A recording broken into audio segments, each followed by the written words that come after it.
Now that the dust is settled and Caitlin Clark is no longer going to be coming back and she'll be returning next season, the version of Caitlin Clark for 2026 that I want to see is somebody who doesn't care, who's going to go out there and say, you know what, you want to treat me this way? You got something coming for you. This energy right here between her and Dewana Bonner, this competitiveness saying, hey, get out of here, shoe fly. We don't want you around. I want that type of mentality with Caitlin Clark next year.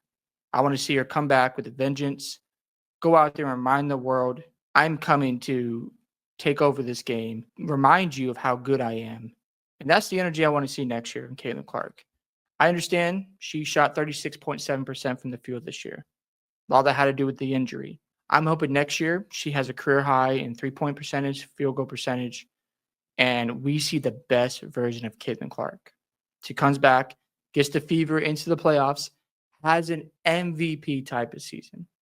And she's going out there with this bully mentality, this I don't care how you feel about me mentality. Where, okay, so what? I get more views than you. Deal with it. This is the type of attitude I want to see out of Caitlin Clark. Somebody who is just tired of all the stuff you see in the WNBA, how players have treated her, how the old media has treated her, how they're not embracing her. I hope Caitlin Clark comes back and reminds them, without me, your league is dead. You don't exist to anyone. That is what I want to see. You could say, oh, that's mean. That's a bit much. I just wanted to see her play with an edge next year and not be super nice because Caitlin Clark has paid homage to old players. She's been really good at giving respect, and she should still do that. But when she's on the court, I want her to handle her business and have this fiery competitiveness to her where she's not putting up with anything. If she gets bullied, if she gets pushed to the ground, she gets right back up in there and gets in their face and retirates by sending her own message. Because I don't like the way the refs have treated her, how players have just pushed her to the side and they just get away with it. I want to see Caitlin Clark just share how she feels. And you have Sophie Cunningham on her podcast. She has talked about how the league treats her. And I just want to see Caitlin respond because I think we need an edged out Caitlin Clark. I think it'd be good to see her have that type of fire because there's going to be plenty of fans. You already see it now. They're going to push other players above her saying, oh, Caitlin Clark is washed. Like I saw someone say she needs to improve in her shooting. And I'm like, yes and no. I'm not worried about her, 3-point shooting or shooting from the field. That will just get better in time. As a reminder, this year, in case you forgot, she had some awesome games.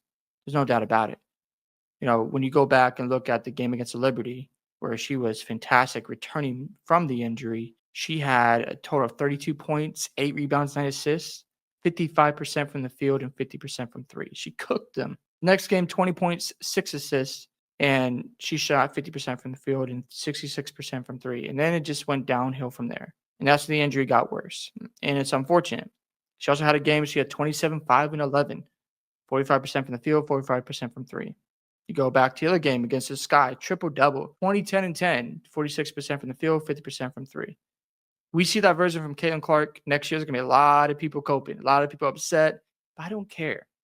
The WNBA needs Caitlin Clark. And it's funny how the players wanted her at the CBA negotiations because they know she gets a lot of the pull in the WNBA. And I just want Caitlin Clark to come back with an attitude of, you know what, I'm here to dominate y'all, and you're going to have to just deal with me all year long. I want her to come out swinging, guns blazing, and motivated because there's going to be a lot of conversations this offseason about other players, how we don't need Caitlin Clark in the league. Those arguments will come up, and it's going to be nasty. However, I want Caitlin Clark to remember what's being said. They're going to even try to push Paige Beckers above her. And look, Paige Beckers is a great player, but she's not better than Caitlin Clark. I know she's a bucket getter, but she's not a better playmaker than her. And you can argue defense, that's fine. But I think Clark is a better offensive player than Paige Beckers. Look, I'm not hating on Paige Beckers, but Caitlin Clark is just on a different level. And we know that she has a bigger draw than Paige Beckers as well. Because you're seeing the WNBA trying to push her on people, and folks are like, you're doing too much. So, yeah, those are my thoughts when it comes to Caitlin. I want her to just remember, okay, I know how I got treated this season, and she just got to have some type of backbone because you can play nice all day long, but eventually you just got to stand up for yourself. And you can see how the league treats her and the Fever as well. And like I said already, the refs have been bad all year long, not just with the Fever, other teams as well. It's been terrible.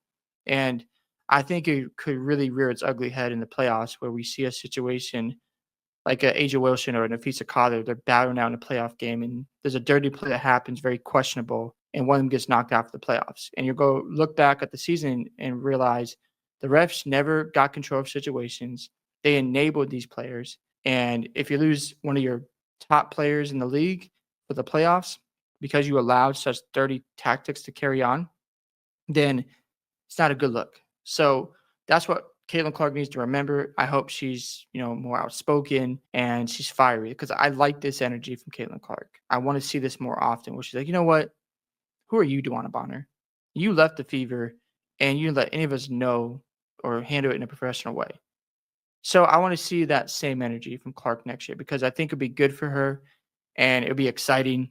And I know some fans won't like it because there's haters for any generational players, but that's what I want to see from her is just come out with a fire and a tenacity that can't be stopped. And I believe if we get that from Caitlin Clark, we're in for a fun season. As long as the injuries are not bad, I'm hoping that the groin injury gets better and she can come back and just remind the world, hey, I'm that person. I am the reason why y'all watch this league and just come back with a different attitude. I think it will help her because this league has tried to push her around. She needs to push back. That's just my opinion.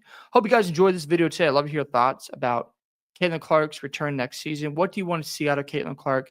Don't forget to like and subscribe to the channel, and I'll catch you guys in the next one.